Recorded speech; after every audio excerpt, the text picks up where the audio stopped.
এখানে একটা পুরাতন গেট আছে। এরকম আপনাদের গেট কয়টা ছিল? গেট ছিল 7টা। আমরা যে সময় যেতাম ওই করে ওই সময় খাওয়া বুঝি। আচ্ছা আচ্ছা। আমরা দুপুর করে ওগরও গেছে ওগর বাদ পাওয়া দিতাম। ও আচ্ছা। ওই যে গেট আর গেট বাদে দেওড়ে আর কিন্তু আসিল না, তখন আমরা যে সময় জায়গাটা বসি ওগর বাদ দিতাম। আমাদের বাড়ির যতটুকু ছিল ওই দিকটা আরো 2টা গেট ছিল। আচ্ছা আচ্ছা। এই গেট, এই সীমানা, ওইদিকে আরো 2টা গেট ছিল। আচ্ছা আচ্ছা। এই দিকের ওয়ালটা ছিল ওই দিকের সীমানা, শেষ সীমানা পর্যন্ত। মূল বাড়িটা স্টার্ট হয়েছিল এখান থেকে। এটার সামনে ছিল আরো একটা গেট। এটা ওই ভূমিকম্পের সময় ওইটা ধ্বংস হয়ে গেছে। মানে এটা হচ্ছে সেকেন্ড গেট। এখন আমরা যে বাড়ির ভিতরে ঢোকার সেকেন্ড গেট আচ্ছা এটা। আর এটা হচ্ছে দেউরি, যেটা পর্দা হিসাবে ব্যবহার হইতো। এখন কেটে ছুটে করা হয়েছে জাস্ট যাওয়া আসার সুবিধা। তখন তো আর গাড়ি ছিল না, তখন হাঁটার রাস্তায় ছিল। এটা দেউড়ি বলা হতো। দেউরি বলা হতো এটা। আগে যেটা মোমবাতি অথবা ওই যে ল্যাম্প ব্যবহার করা হইতো, এটাতে তেল দিয়ে বাতি ব্যবহার করা হতো ওই সময়কার।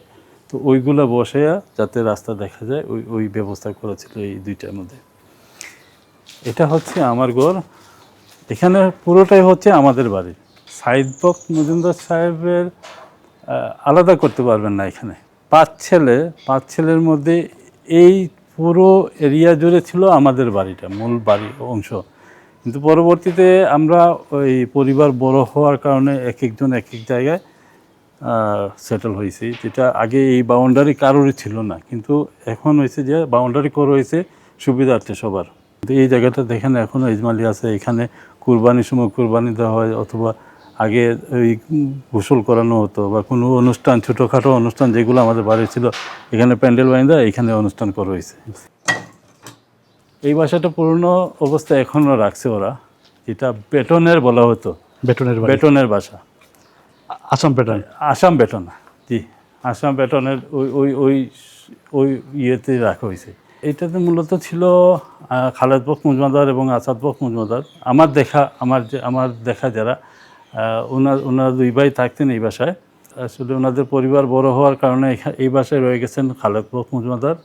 আর আসাদ বক্স মজুমদার উনি সামনের যেই ঘর ওনাদের, ওই ঘরে চলে গেছেন। এটা হচ্ছে আপনার অলমোস্ট 350 বছর পুরনো গেট। আপনি এখানে আসলে দেখতে পাবেন এটা চুনচুরকি।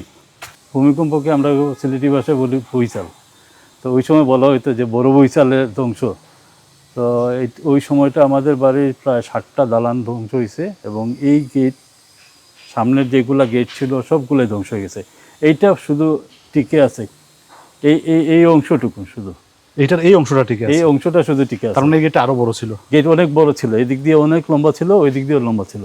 তো পুরো বাড়ির পিছনের যে গেট, পিছনের গেট, এই পুরো অংশটাই এটা এই সীমানার মধ্যে ছিল। যে দিক দিয়ে আসলাম ওই দিক দিয়ে 2টা গেট ছিল, এখানে এই দিক দিয়ে আরো 2টা ছিল, এই দিক দিয়ে। এটার পিছনে আরেকটাও ছিল। আচ্ছা আচ্ছা। তাইলে মানে আপনাদের প্রবেশদ্বারটা কোন দিকে? প্রবেশদ্বার একটা ছিল সামন দিক দিয়ে। আচ্ছা আচ্ছা। সামন দিক দিয়ে প্রবেশদ্বার ছিল। এই দিকটা ছিল আমাদের ওই যে বাড়ির মহিলাদের সাথে যারা দাসী ছিল ওদের প্রবেশদ্বার। ও, ওইটা ওনারা ওইদিকে প্রবেশ করতেন। এবং আমি আপনাকে বলি, আপনি দেখছেন অনেক জমিদার বাড়িতে গেছেন যারা অস্তিত্ব বিলীন হয়ে গেছে। আমাদের পরিবারের পূর্বপুরুষতে যেগুলো শুনছি, বা আমি অনেক বইয়ের মধ্যে যেগুলো পড়ছি, কেউই জুলুম করে নাই। যার ধরুন আমরা আলহামদুলিল্লাহ এখন পর্যন্ত আমরা টিকে আছি।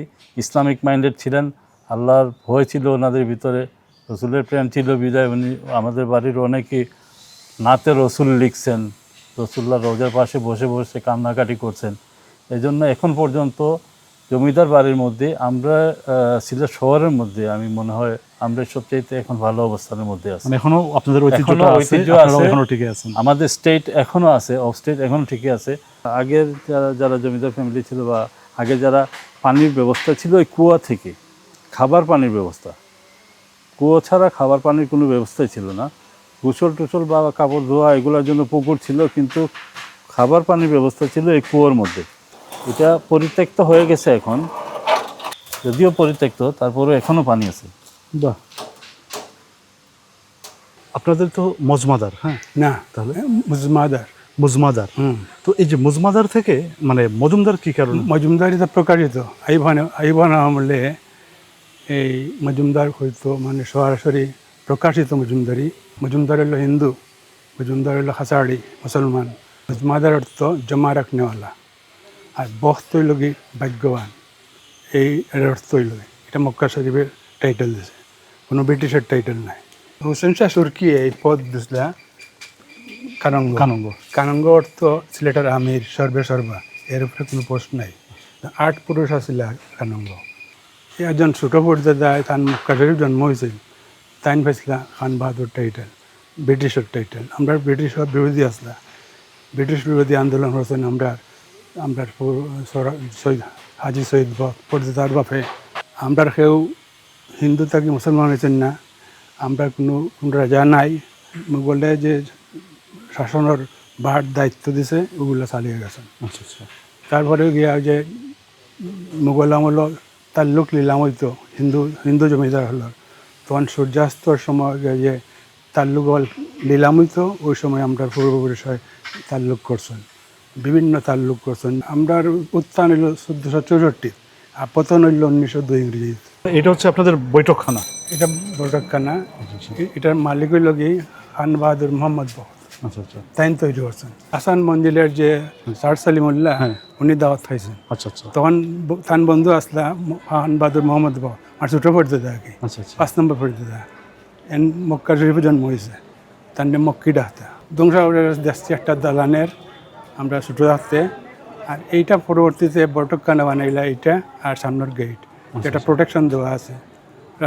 ভিতরে ঘন্টি ফিট করা ছিল, আচ্ছা। মানে দারোয়ান থাকতো, কেউ গেলে ওই ঘন্টা বাজানো। ঘন্টা বাজানো হতো। এই বাড়িটা তো অনেক পুরনো। এটা সংস্কার করা হয়েছে, বাড়িটা ছিল অনেক পুরনো, কিন্তু এটা পরবর্তীতে এটা সংস্কার করা হয়েছে, অনেক কাজ করানো হয়েছে। ওই যে আমি যেটা বলছিলাম আগে, জেনারেশন অনেক বড় হয়ে গেছে। আগে ছিলেন একজন, ওনারা ভাইয়েরা হয়েছে 3 জন, বোনেরা হচ্ছে অনেক। অন্তর্মহল যেটাতে আপনি আগে গেছেন আমাদের ওইখানে, ওইটা অন্তর্মহল ছিল, আর এটা বাহিরের। এখানে একটা পুরাতন গেট আছে। এরকম আপনাদের গেট কয়টা ছিল? গেট ছিল 7টা। ফ্যামিলিগতভাবে মানে ওনারা সবাই একটু আলাদা থাকতো, বাট খাবার দাবার সবগুলো একসাথেই ছিল, এক ঘরেই ছিল। এটা হচ্ছে আমাদের পুরনো মসজিদ। এটা প্রতিষ্ঠিত হয়েছে 1200 হিজরিতে, এখনও হচ্ছে 1447।